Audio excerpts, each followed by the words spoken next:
Okay, I got a very special car for you today, as you can see from the thumbnail, but I've got to do the intro from inside the car because it is super windy outside and you can't hear anything that I'm saying. So this is a 2015 BMW 650i.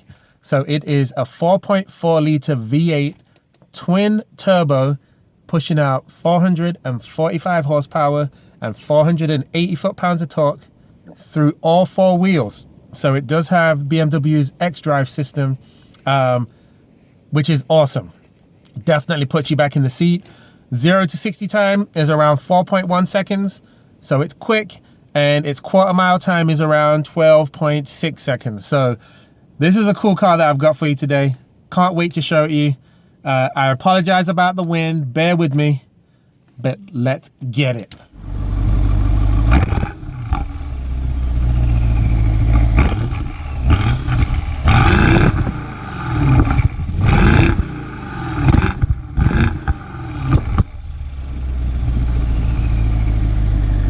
What's good, YouTube? This hood is really light. Giddy up!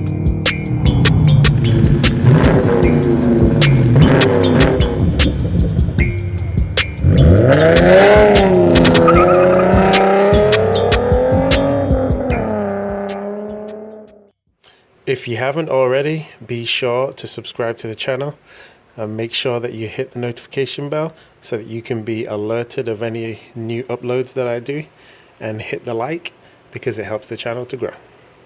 On with the video.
So this is my third BMW that I'm bringing to you on this channel, and this particular one is a 2015 BMW 650i.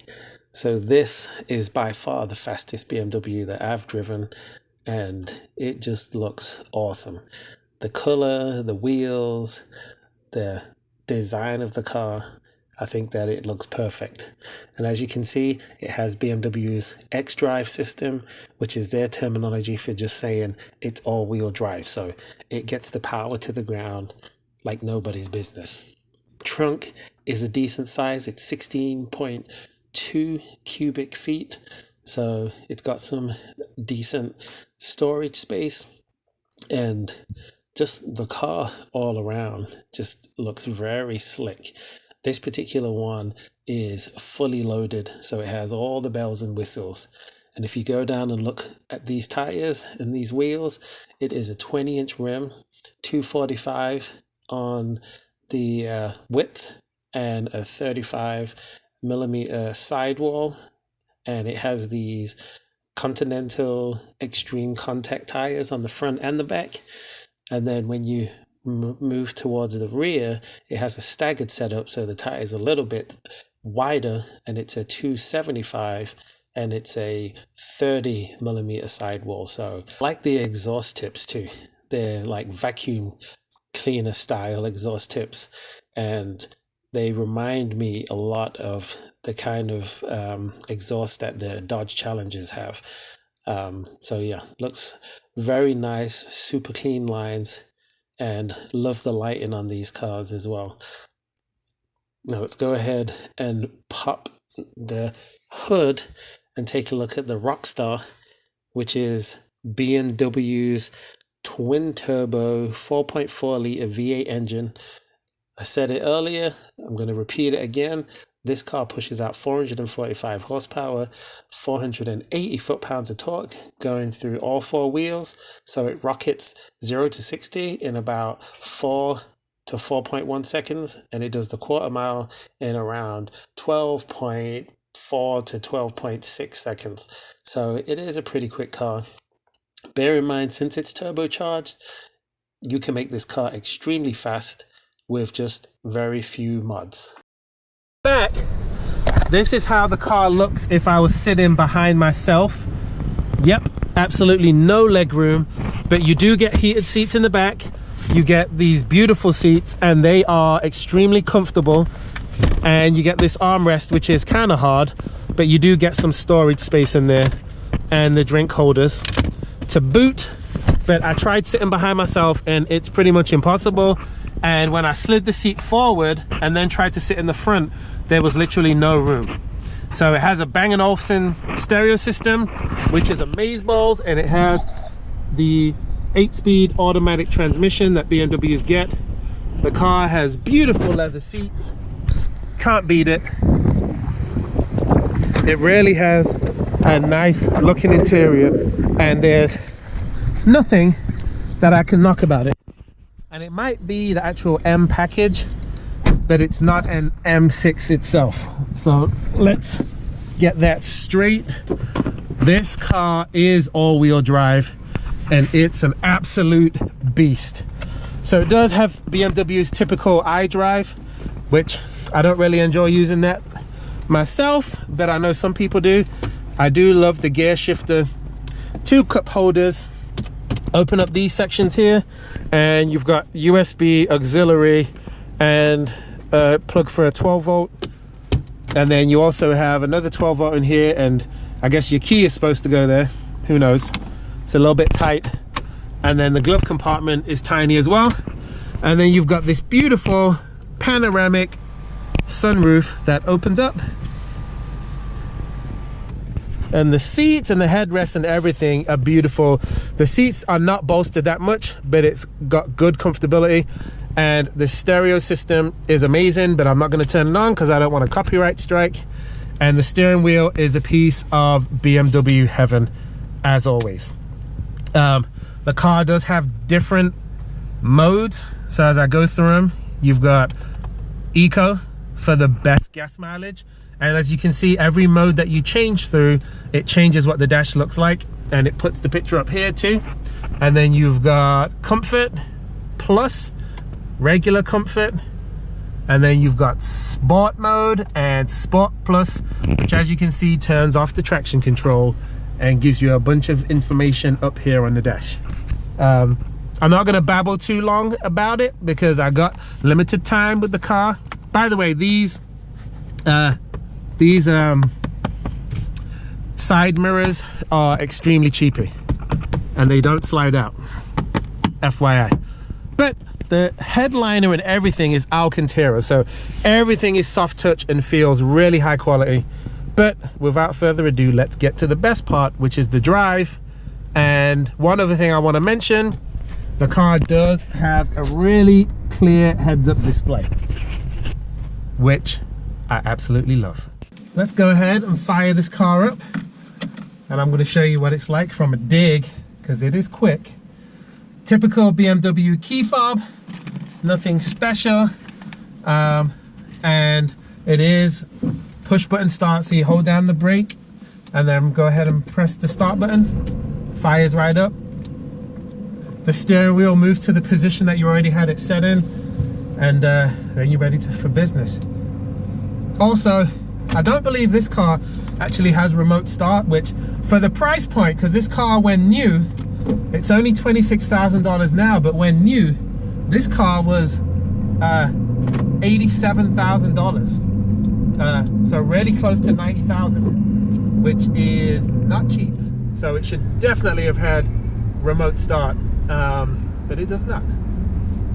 But I'm telling you, the all-wheel drive system pushes you back in the seat like nothing I've ever felt before. Watch this. Oh God. Woo!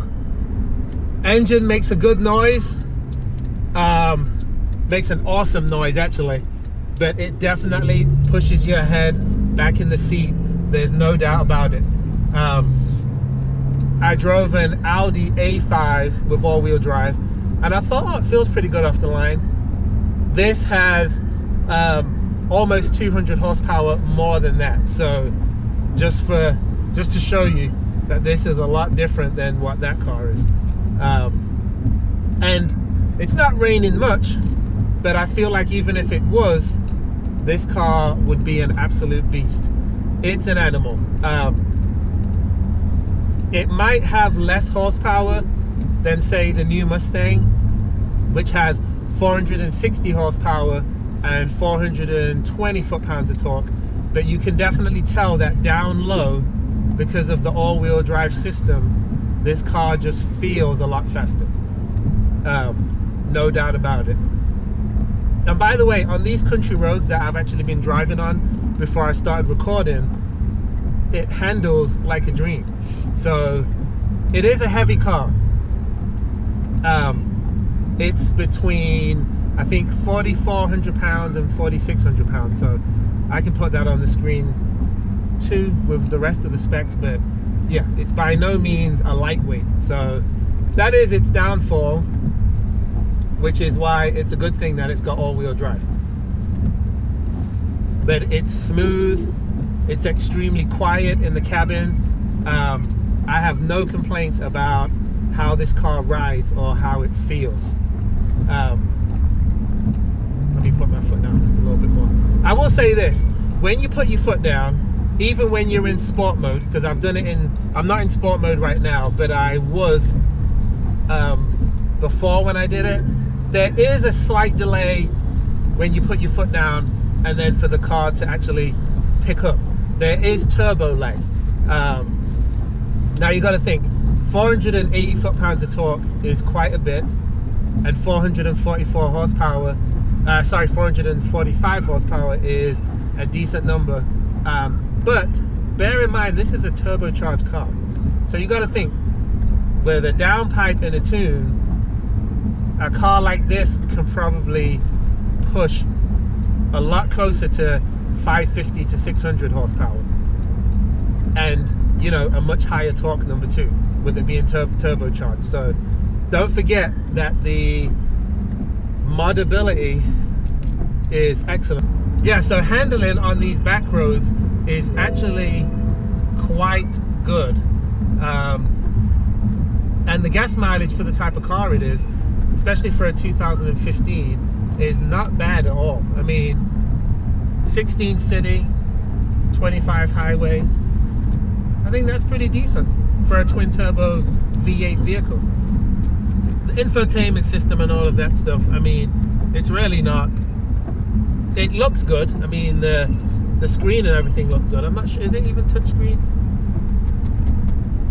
I don't think it is touchscreen. You've got to totally use this iDrive thing.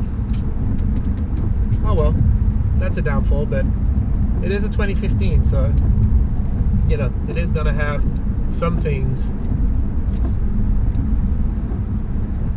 Let me do one more pull. Here we go.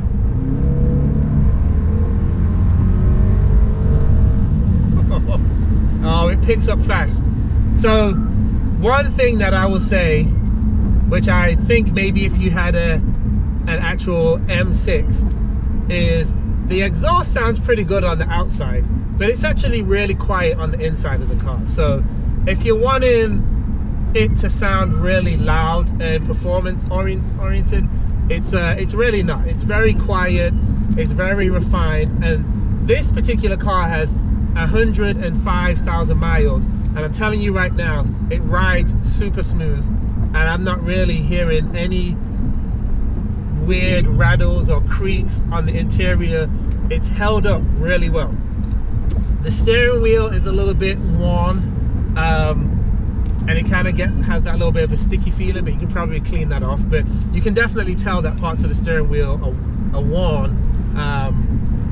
just from regular wear and tear, but honestly everything else has really held up well.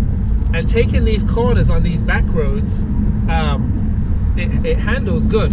Would I say it handles as good as, let's say, my Camaro, which is a 2018? No, doesn't handle as good as that. But you got to realize this also almost weighs 1,000 pounds more than what my Camaro does, even though I've got the convertible version. So if you compare that to how much a normal Camaro would handle better than this, yeah, this is not on that level, but it most definitely does have decent handling. Here we go. There's no car behind me. I'm going to come to a stop. I'm going to go in sport mode so traction control is still on. Watch this. From a dead stop. 1, 2, 3, go.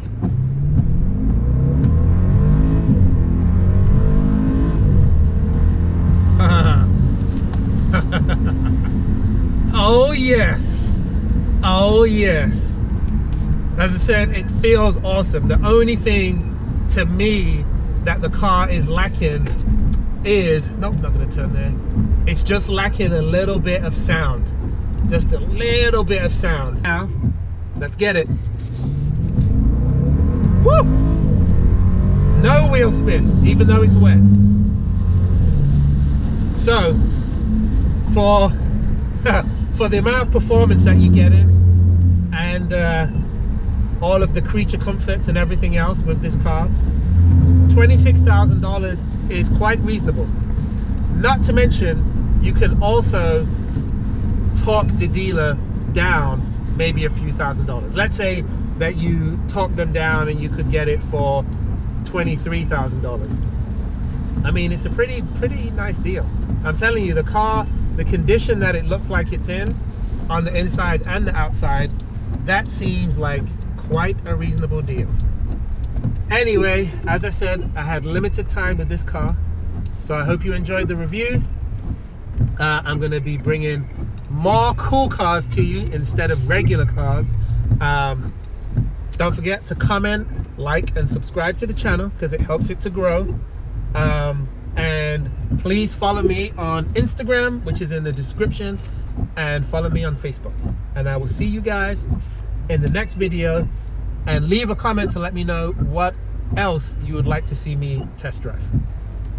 Peace out.